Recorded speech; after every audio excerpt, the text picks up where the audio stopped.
and welcome to the Open Book channel. My name is Oli Ander, your designated open book, and I would like to make a quick video breaking down why GenAI is harmful because although these facts are accessible and discourse is flying on the topic, I do fear as though since the online space is so binary right now, some people will be deterred by that and choose to have a pro or at least impartial GenAI stance because that isn't the side forcefully demanding action in ethical practice. It's a lot easier to do nothing or do what you want to do than to educate oneself and change behaviors. So this video is for everyone who mostly stays offline or isn't up to date on new technologies and how they work, or just aren't in a creative space themselves and don't see the harm in all the funny images floating around that everyone is using for trends. So let's calmly and lightly go over what GenAI is, misconceptions about it, and the way it is not good for genuine creators or the environment. GenAI stands for Generative Artificial Intelligence and typically refers to a process of production where a user gives the GenAI system a prompt from which it then creates a piece of media. I should also make a point to clarify that AI in general and GenAI are not the same thing. Many people are willfully misunderstanding what GenAI is and calling anyone who uses programs with AI capabilities hypocrites, only proving that they themselves don't have a solid grasp of what the technology is. For example, though there is spell checking, which uses AI in writing programs to offer grammar suggestions, that feature can and has been around for decades now as a closed system, whereas GenAI is the active act of asking a model to perform a new task for you, like fixing text to a specific prompt or generating text for you. That is not to say that many writing programs are not now implementing GenAI features, but that the AI assistants that we've had for decades now are not quite the same thing. GenAI can be used to make visuals, writing, and even music. And GenAI itself, the model for creation, requires an absurd amount of data collection to train. The first ethical concern that GenAI faces is exactly where it got all that data required for its training. GenAI models were allowed to scrape data from places on the internet that they did not have permissions. Millions and millions of non-consenting creators had their work fed to GenAI models, which is a breach of copyright laws, but as GenAI models are not further distributing that content directly, its creators have a bit of a loophole to play around in. At the onset of Pro GenAI usage, people tried to equate GenAI models' training on copyrighted data as similar to how any other person learns. That I can look at a picture of a tree and draw a tree myself, but that does not infringe on the fact that my reference image does not belong to me. This argument doesn't hold up, however, because there's no cognitive middleman at play with GenAI, which would be my interpretation of an image, my skill, and my process to recreate it. Although it is called generative artificial intelligence, there is no intelligence involved in terms of its ability to understand what it is given and what it is making. GenAI may be able to perceive something that has previously been shown to it as a tree, or further that a tree is green in color. But it only knows and continues to know that through reinforcement.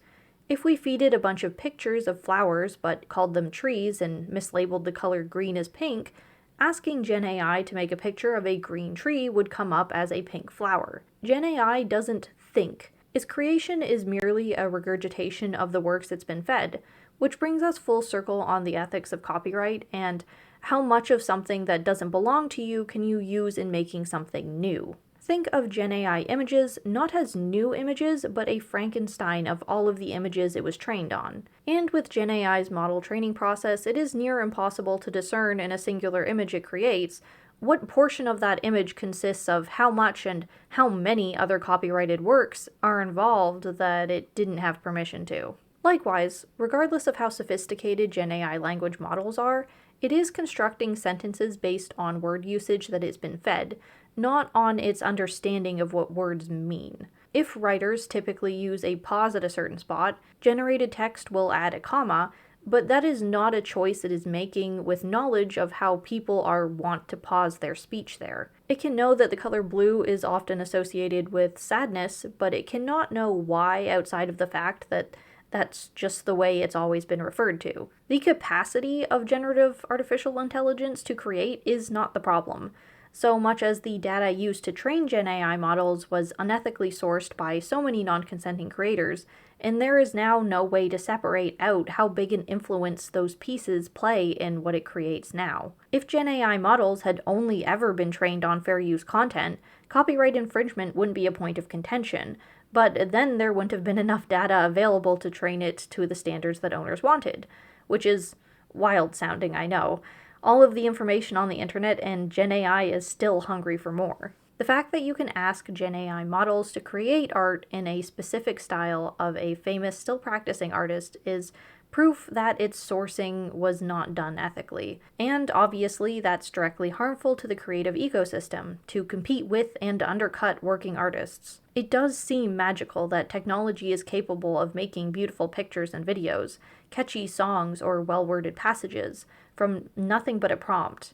But it is unethical in how it's managed to do that, in stealing from and now taking the work of real creators. Many Gen AI advocates attempt to classify it as the new method of creation, equating it to how photography surpassed painting in ease and realism through technological advancement. However, this argument is based on the false presumption that pushback against Gen AI by creatives is founded on fear that they will be replaced, made obsolete. And although there certainly will be a direct correlation between the devaluing of creative works whenever the bar for entry is lowered, that anyone can type in a prompt and not need to know how to draw, the analogy doesn't work because photography never needed drawing or painting to exist for it to exist. You can take a photograph of a flower and make a nice print of it for your wall and not need to have learned the skill to paint a flower to decorate your living room.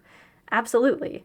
But photography itself doesn't require a painting of a flower to have existed and been fed into it, so it knew what a flower was, so that you could then have a picture of a flower. Gen AI can only exist through the consumption and regurgitation of other people's works. It is not simply a technology capable of creation in a vacuum. A Gen AI model without sufficient training can't make anything. It is not enabling prompters in creation, it is doing it for them. I haven't seen anyone else make this comparative because I think it probably sounds like giving Gen AI too much credit, but I think it's more accurate to think of Gen AI as a commission process. It works the same as if you were hiring any other human being to make something for you. You give them the parameters in the prompt that you want, and you received a finished product to those specifications. The problem is that Gen AI is not another human being that you're sourcing to, and its means of production are sketchy at best. As the blind buyer in a commission situation, you know you can't trust that it didn't rip off someone else's work to get what you wanted, because all it's capable of is based off of work made by others. Currently, Gen AI works are not able to be copyrighted, but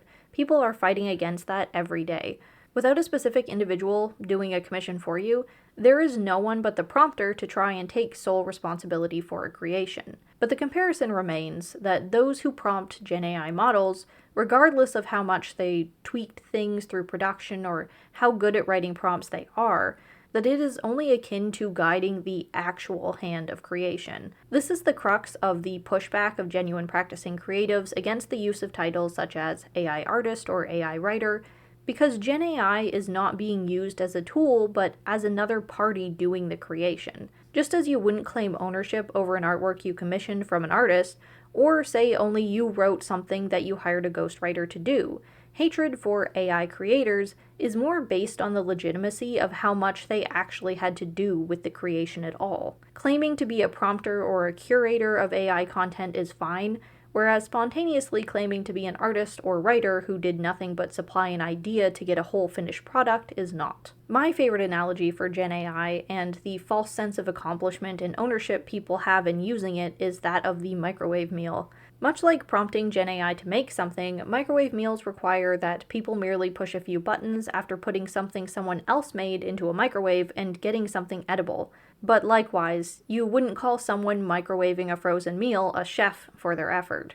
Before I move on to talking about the physical ramifications of using Gen AI, I'd like to go over some of the misconceptions that have gone around the internet, specifically the virtue signaling. GenAI is democratizing art, is used a lot by people who want to use GenAI to create something they would normally not have access to. This is true in the sense that they are getting products without need of their own skill to make it, or financially through hiring someone else to, but it ignores the entitlement of choosing to bypass those requirements. I know it feels good to get nice things for cheap, there's no denying that, but to feel as though someone deserves artwork that they cannot make themselves is a backhanded compliment to those who can. Artists put time and effort to hone their skills to be able to do things themselves. They earned it. To deny the need to learn to make art, but feel entitled to get it anyway, devalues creative expression on the whole. It takes the soul out of it and makes everything nothing but a product. GenAI could democratize art as a tool for creation, but that's not how it's being used in most cases for those claiming to be AI artists.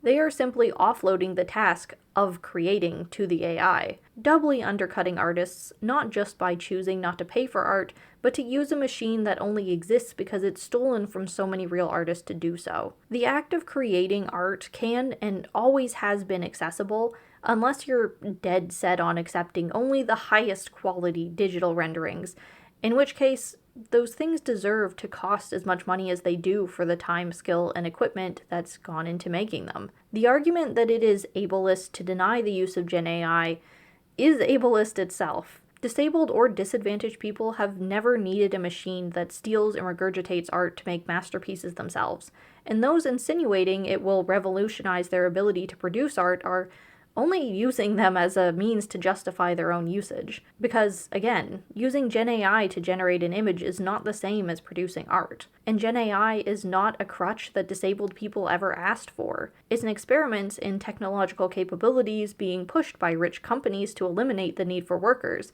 And that's what individuals using GenAI for content creation are doing too. Not everyone has such capitalistic motives for using GenAI, though.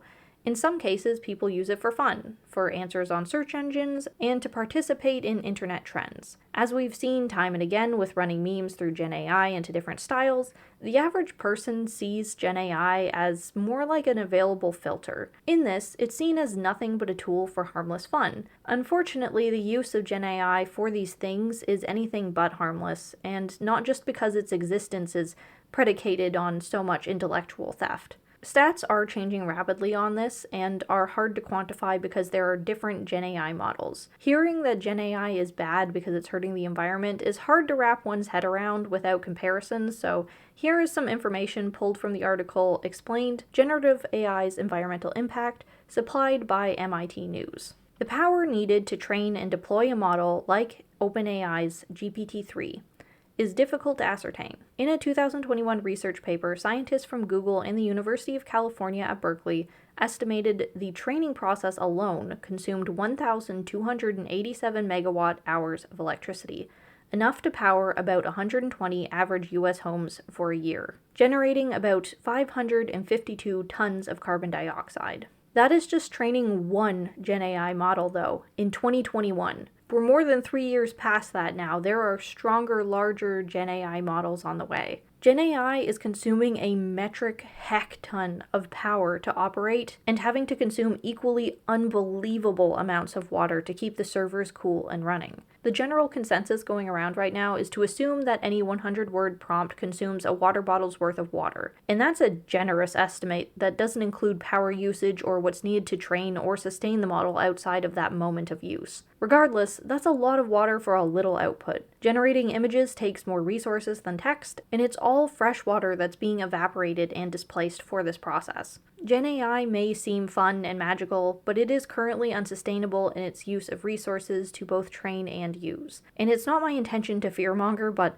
there is talk of rolling blackouts and droughts within the year in places housing the GenAI model's data storage centers. This is all, unfortunately, going to hit a breaking point sooner than later. In conclusion, there is no better way as an individual to stop the effects of GenAI than to choose not to participate in it ourselves and to spread awareness of its very real harm to creative fields and the environment to others, whenever we have the mental energy to spare, that is. It would be nice if GenAI could be made and used responsibly, but currently it cannot and it is not, and there will be very severe consequences for it very soon. Its availability and existence does not justify its use. So please, everyone, do not contribute to an already awful problem. I hope you found this educational and encourage you to do your own research on the topic. Don't just take my word for it. Stay informed and inform others as much as you can. Thank you for watching, and I'll see you in the next video. Bye.